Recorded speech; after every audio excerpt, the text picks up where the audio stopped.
ये क्यों दिखा रहा हूँ, किस लिए दिखा रहा हूँ। ये एक बर्तन है, इतना मेला है, ये देखो साइडों से भी, इधर देखो।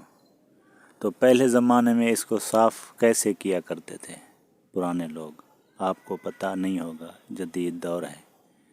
तो अब मैं दिखा रहा हूँ कि पुराने ज़माने में ये बर्तन कोयले से साफ़ करते थे, कोयले को कूट के तो उससे साफ़ करते थे। ये अभी मैं आपको साफ़ करके दिखा रहा हूँ।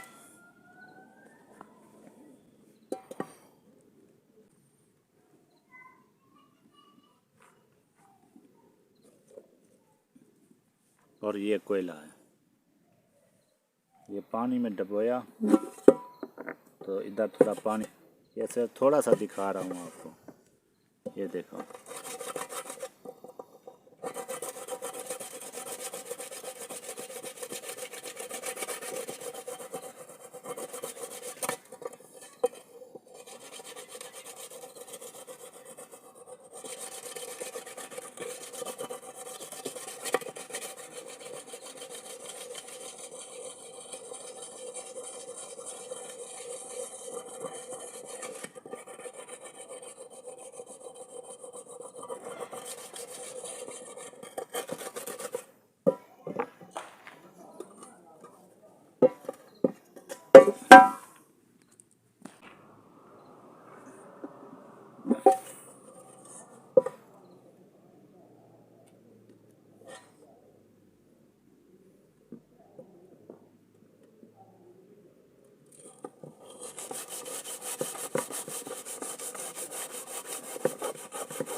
ये देखो, कोई लेमन मिक्स कोई चीज़ इसको इतना साफ़ कर सकती है? कोई नहीं साफ़ करेगा, फिर इसको यही साफ़ कर सकता है पुराना कोयला।